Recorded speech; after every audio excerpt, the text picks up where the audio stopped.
everyone. I'm very happy to present to you today Dr. Meir Javedanfar. He's an Iranian-Israeli academic, author, and commentator.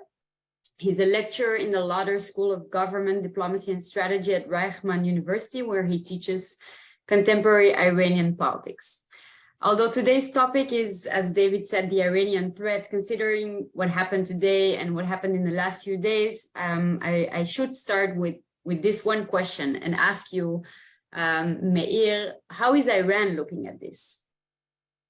First of all, thank you very much. It's a great honor to be with you today, especially on this very historic day in the contemporary history of the State of Israel. The Iranian press is reporting this. They try to magnify.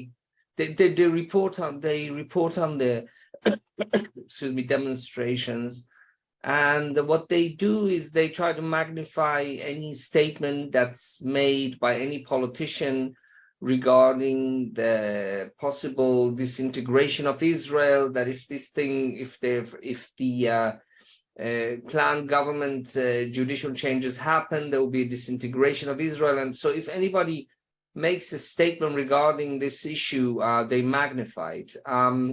I would have to say that it's a very likely possibility that Iranian cyber units, as well as Russian cyber units, I think it's very likely that they are also on the social media and in places where Israelis are discussing this issue and trying to add fuel to the existing fire that there is in this country, which why it makes it imperative that hopefully we in Israel soon find a solution to the ongoing differences. Just one point, if I may, one issue which I may point out, Pascaline.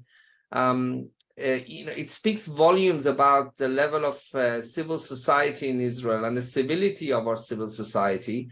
In one of the recent demonstrations, there was 100,000 people in Tel Aviv. That's equivalent to 770,000 Parisians and more than 1 million Americans taking part in a demonstration without a single window being broken or a punch being thrown. No violence whatsoever. Everybody acting, practicing their rights, democratic rights, in a very civilized manner. And I think this is something we in Israel can be tremendously proud of. Now let's go to the other side, of complete opposite side of this equation, and let's turn our attention now to Iran. What's happening internally? Can you please share some insights about that? Sure. The Islamic Republic of Iran, I think, is now in the post-demonstration period. We saw demonstrations that started in Iran from the 26th of September. After Mahsa Amini, the young Kurdish Iranian girl, was arrested on charges of not wearing her hijab properly, and she was tortured to death. And since then, there were demonstrations. At least 500 people were killed. Tens of thousands of people were arrested. The Islamic Republic is in a state of shock, but at the same time, internally, it is very stable and it is very cohesive from what we can see. So on the outside, yes, the regime feels very threatened. This is not going to be the end of the demonstrations in Iran. Soon there's going to be a severe shortage of petrol if the regime doesn't produce enough petrol, and also the problem with the inflation is likely to increase. The flames of inflation are likely to reach new highs in Iran. They already exist at least 80% for food costs and between 100 to 400% for medicine. And currently the only remedy that the Iranian regime has in order to meet its deficit, budget deficit, which some say runs between 20% to 50%, depending whose figures you believe, the only solution it has is to print money. And that's like trying to put out a fire by pouring more petrol in it. We all know that's antithesis of fighting inflation is printing more money. You should be restricting money supply. But the Iranian regime, because of the sanctions, because of its decision not to return, conscious decision by Iran, not to return to the nuclear deal. And also because of its decision, its monumental decision, in my opinion, a monumental decision was made when Ayatollah Khamenei decided to support Putin in the Ukraine war. This was a very costly decision. He had his own reasons, but this is likely to prolong the economic pain. So with no hope on the horizon, economically, I think we are going to see more demonstrations. But at the same time, I have to say the amount of dissent within the regime, especially dissent within the security forces, has been minimal. Dissent among political figures that count is non-existent.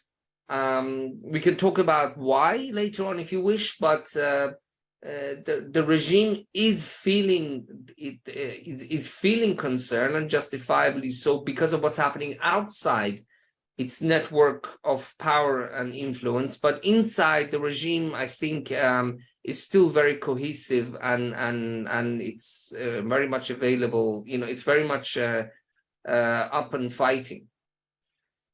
Well, I'd like to drill a little bit deeper into your remark about Putin. A lot has been said about the use of Iranian drones in the war against Ukraine.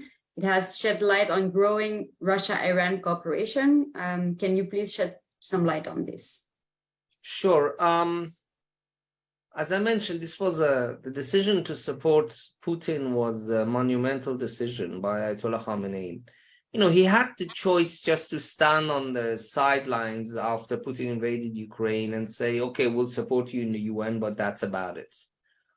But he didn't do that. He went beyond that. He supplied arms. Iran became a party to a war in Europe. This is unprecedented in Iran. The last time Iran had any presence in Europe was during the Bosnian War, when the Revolutionary Guard sent its forces alongside the Americans, actually, who were supporting the Bosnians who were fighting the Serbs. And that was a very successful operation for the Iranians. And they came away, with much more experience. And the IRGC was much more emboldened as a result of it. But that was minuscule compared to what we are witnessing now. The Islamic Republic of Iran is openly politically supporting Russia and providing weapons to it. And I think for anyone who cares about, the motivations of the Islamic Republic, it's imperative that they look at why Ayatollah Khamenei made this decision. This was not an easy decision. Iran is now subject to further sanctions by the international community, including the West. Its relations with Europe have reached the lowest point, perhaps ever, because of its support for the Russians who are wrecking Ukraine in an unjustifiable and in an illegal war. And as a result of his actions, Iran will now not only have to reach a deal over the nuclear program if it wants sanctions removed, it will also have to wait until if and when Putin decides to reach a negotiated settlement over Ukraine, and God knows when that will be. So this is a very risky decision with much cost, but we have to look at why. Why? I think the reason behind Ayatollah Khamenei's decision tells us a lot about Iran's concerns. I think if I were to put his motivations in order in descending order, at the top would be concern about domestic stability. Let me give you an example. Vladimir Putin saved Bashar al-Assad from overthrow in 2011 by supporting him politically, and 2015 by supporting him militarily. So we have the Syrian case. Vladimir Putin saved Alexander Lukashenko in Belarus after the uprising there, after the sham elections in 2020. I think Ayatollah Khamenei is by making his regime indispensable to Russia through his military assistance, he's hoping that if and when his regime faces the same scenario, Putin would come to his help. Please allow me to add another example of Putin saving a regime. The the regime of Kazakhstan, Tokayev, if I'm not mistaken, if I haven't got the name wrong, in January 2022, 1 month before Putin went into Ukraine, the Kazakh regime was also in the danger of being overthrown, and Putin saved it. And I think this has increased support for for those in Iran who see Putin as an insurer of last resort, if and when the Iranian regime faces being overthrown. And I think this tells us a lot about the anxiety of the Iranian regime. Yes, it's cohesive on the inside, but it is also cognizant of the fact that it has faced the longest longest uprising ever in post-revolution history. I think there are other factors. There's another factor here that's very important to note, is that Russia and Iran have areas of shared interest. A weak Russia is bad for Iran. A weak Russia, and I may add weak China, is bad for Iran. The Islamic Republic of Iran, much like Ayatollah Khamenei, much like Xi Jinping and Vladimir Putin, views American soft power as an existential threat. Soft power, not hard power. Neither of them believe that the US can or will overthrow them through military means, but they see US soft power through programs such as promotion of human rights and free trade as an existential threat. They see their own, they see a strong and growing middle class and a private sector as a danger to their rule. We see it in China. Xi Jinping arrested the head of the, what was his name? His surname is Ma. I'm sorry, I forgot his first name. The head of AliExpress, the Alibaba Group. He arrested him, and the Chinese regime arrested a whole host of business people.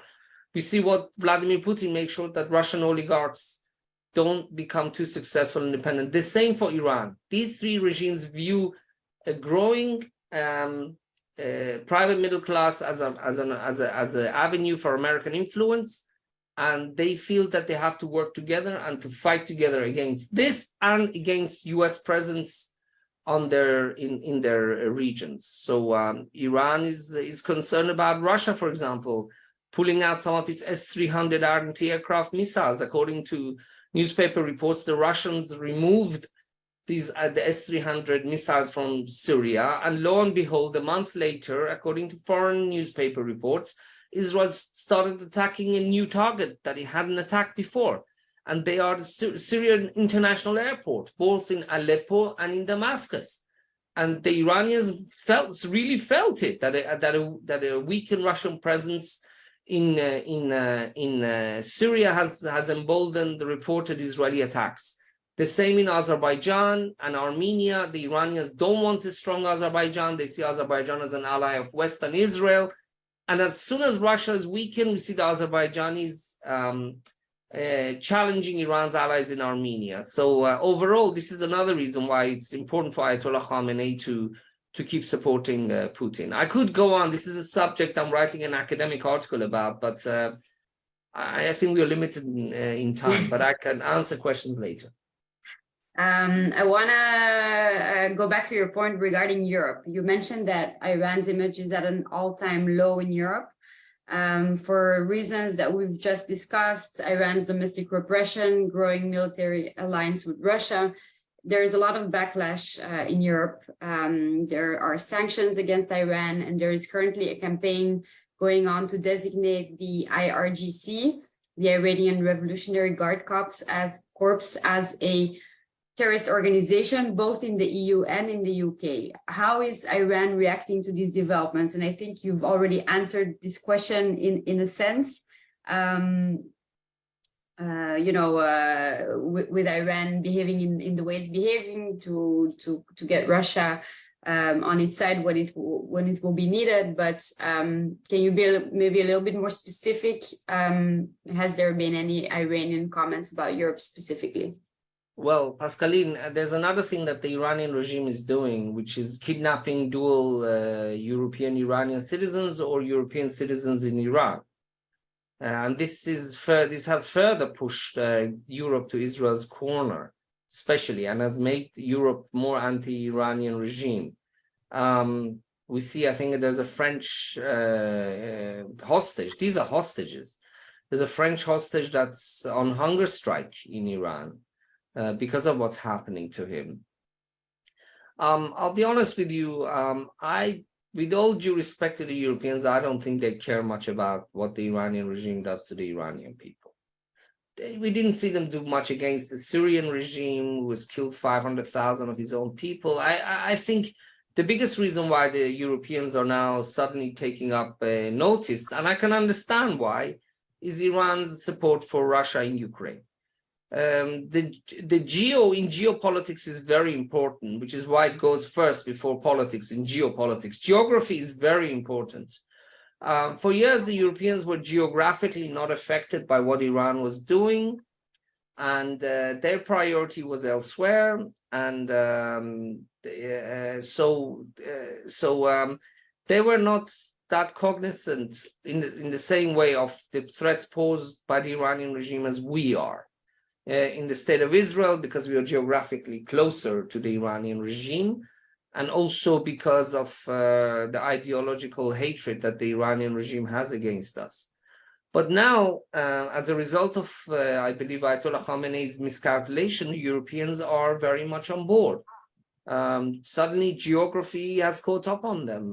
The geo in geopolitics is now a factor for them when they look at the threat posed by the Islamic Republic of Iran because of its support for the Putin regime.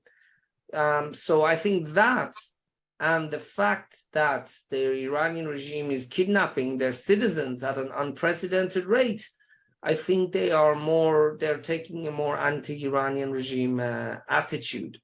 I think one of the reasons why Macron invited Netanyahu, I think, was because of the way the Iranian regime is treating French citizens in Iranian jails. I think he wanted to send a message to the Iranians that the more you arrest and hurt our citizens, the more we'll get close to your enemies.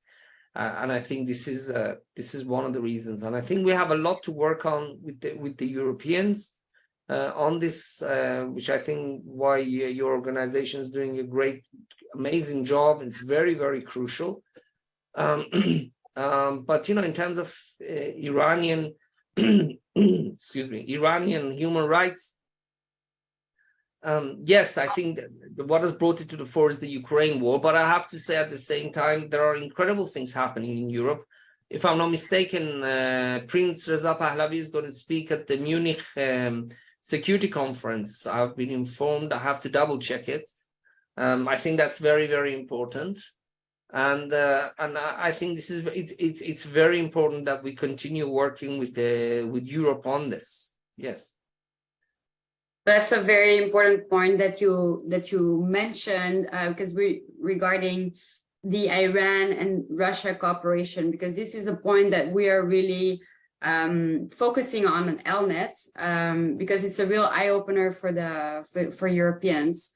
Once they looked at Iran as a threat far, far away, and now they are dealing with Russia closer to home, and they understand better, the Israeli point of view regarding the threat of Iran. You mentioned Israeli Prime Minister Netanyahu's visit and his meeting with French President Macron. After his meeting, Prime Minister Netanyahu said that Europe is closer to alignment with Israel when it comes to Iran, closer than ever. Correct. Now, if the JCPOA is dead, let's say for now, do you see any other strategy in the making? The JCPOA is dead as long as Ayatollah Khamenei does not answer a very important question. Why were there traces of enriched uranium found at 3 different sites in Iran, undeclared sites? Before the JCPOA and in Israel, I don't know if you ever hosted the late Emily Landau, my friend Dr. Emily Landau, may she rest in peace. Before the JCPOA, she said that I promised her that I would not agree to the JCPOA as long as Iran does not answer questions about Parchin, which was a suspected site in Iran. And the Iranians did not answer it. The Americans came up to an agreement of forgive and forget. Okay, we put this behind us, Iran. Just promise us you're going to come clean about what you've done. And the Iranians said, yes, you know now about all of our sites. So one of the reasons why I supported the deal, despite what I promised my late Dr. Emily Landau, was because I believed, I said, look, the inspections are very, very strong by the JCPOA. So, you know, backing it will be better for Israel because now Iran will be the most inspected country in the world because of the JCPOA, and it was. But then, from what we know, Prime Minister Netanyahu showed the diagram of a warehouse in Tehran, in a godforsaken place that nobody has ever heard of, Torozabad. And there and two other places, Israel reported to the International Atomic Energy Agency that there is enriched uranium there, and the International Atomic Energy Agency sent its reporters there, and lo and behold, there was. And this time, Mr. Biden is not going to forgive and forget.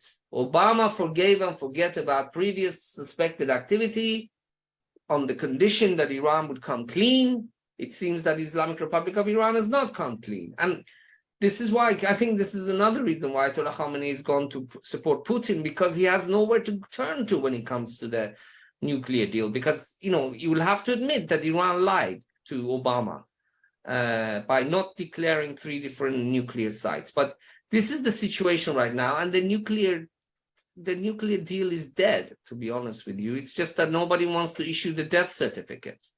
Because issuing the death certificate will be translated and used as leverage to say that they are not interested in diplomacy and they don't want to give this leverage to the Islamic Republic of Iran, and the Iranians don't want to give it to the Americans. So apart from the death certificate and the Kaddish, which is the prayer we say for the dead in Judaism, there is not that much to be left to be said for the nuclear deal. What is the way ahead? Well, I have to say that compared to all other times, we are closer to the military option. I'm not saying it's tomorrow or the day after, but look, Iran is inspecting at 60% enriched uranium. This is very dangerous. It's a stone's throw away from 90%, which is required to make a nuclear, which is 90% enrichment to make a nuclear weapon. Okay, it will take more time. It will take maybe a year and a half to mold it into a shape of a warhead to put on top of a missile. But nevertheless, they are not cooperating with the International Atomic Energy Agency. They switched off some of the cameras at some of the sites in Iran. The regime is not cooperating, and I think Ayatollah Khamenei is miscalculating that if Israel or America attacks Iran's nuclear program, because Iran is so crucial as a supporter to Russia, then Putin will come to save him. Putin will defend him. And I think that's a miscalculation, but if the Iranian Supreme Leader wants to make that mistake, then that's his choice. Okay, thank you very much for your assessment. I think just listening to you, part of the strategy to stop Iran then should include some kind of, weakening of Iran's belief that Russia will be there for them. But unfortunately, today with Russia attacking Ukraine and being in such a conflict with the West, it doesn't look like we're anywhere near to some kind of cooperation on that. One last question before I open up the floor to everyone, or maybe last two, a short one. In your experience, is European understanding of Iran greater now than a few years ago? And if so, still, what obstacles do you see for better understanding? And I'm talking specifically also understanding the ideology. I think the Europeans, as much as I would like them to take our concerns into consideration, they have their own worldview, they have their own priorities, they have their own challenges. I think they are more dangerous, they are more aware of Iran, the Iranian regime's malign policies, supporting the Putin with drones and perhaps in the future with missiles. I think this is what's really brought them closer to Israel's way of thinking. Then second after that, I would say it's the kidnapping of the citizens, European citizens. And then after that, I think is the fact that Ayatollah Khamenei does not want to answer questions about why were traces of enriched uranium found at 3 different sites. Other than that, it's, the Europeans for many years, I don't want to be judgmental, but I have to point out that, for a while it looked like Europe took a holiday from history. And they believe that the era of using non-military, using non-diplomatic means was over, that you could negotiate your way with everybody. And I admire that, and I wish it were true. As someone who lives in Israel and would love to see a peaceful settlement between us, especially with our Palestinian neighbors. But as we know, you can't talk to, not everybody is interested in negotiating. You could be interested in negotiating, but maybe the other side isn't. And I think that's going to take and because of that, there's now, for example, a report that there are at least 160 Iranian intelligence operatives identified in Germany alone. You can imagine in England, in other places, and all the time when we heard about, one of these operatives being arrested or doing something, it was always, on many occasions, it was revealed by the press that Israel had helped the local security agencies of those countries to find those people. Their focus was not on Iran. The focus, the Europeans did not take Iran seriously. And I don't know if, if, for example, the Ukraine war finishes, and the European citizens are freed, I think that's it. It's over. I think they're going to go back to the same way of thinking because their priorities will change. But it's been very difficult. It's been very difficult, because of the anti, in some countries in Europe, I think in many countries, perhaps with the exception of Britain, serving the armed forces is not something that's praised or something viewed as positive. And this is why they fell behind. For example, Germany badly fell behind in its rearmament, and the UK is no longer, a tier 1 state. And this is why they could not understand our security concerns regarding the Islamic Republic of Iran. I think they do now, but if the Ukraine war finishes, Pascaline, it's going to go back to the old ways. Well, let's hope you're wrong, and we definitely have a role to play in this. So last question regarding what role do you see for FELNET in countering the Iranian threat? You already have some experience. You already took part in some of our strategic dialogues. Could you please let us know maybe some ideas for further focus of our work?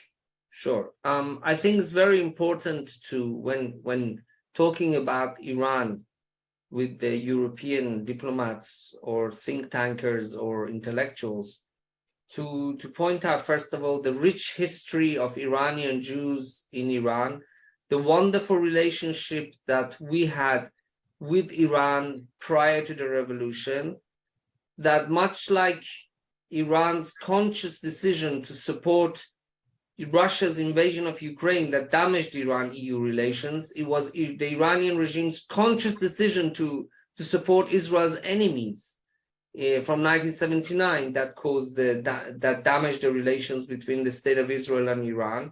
The State of Israel was not looking for a war with Iran, with the Islamic Republic. It's the other way around. They came looking for us.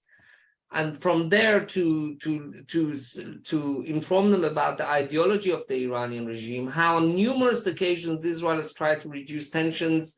We look at the tragic pictures of the earthquake in Turkey. In 2003, there was a huge earthquake in the city of Bam in central Iran. 15,000 people were killed. Israel offered to support Iran. Israel offered to send aid to Iran, and the regime in Iran refused. So I think it's very important to point that out, and then to point out the malign influence that Iran has on Israel's against Israel's security and on countries in the region. Name me one country in the region that has good relations with Iran and is economically well off. Name me one country. Name me one country in the Middle East that has good relations with Iran and is politically stable. Name me one country in the region that has good relations with the Islamic Republic of Iran, which does not have militias that are stronger than its own national army. I think these are very important facts to point out to people who visit this region and to whom we want to show that the Iranian regime's policies are a liability to stability and economic prosperity in this region. And how Israel always tries to have good relations with the people of Iran. We don't have anything against the people of Iran, but it's the Islamic Republic of Iran, just like it went looking to undermine European security by supporting Putin's invasion of Ukraine. It came after us in Israel in order to undermine our security by supporting anti-Israel terrorist groups. Well, I also invite all the others to think with me and name one. I do have one that comes to mind. They're not completely aligned, but there are some common interests, which is Turkey. Maybe you can talk a little bit about that. They're not allies. My God, not allies, but I mean, if I'm not mistaken, they came to that summit that was organized a while ago. There are some relations there.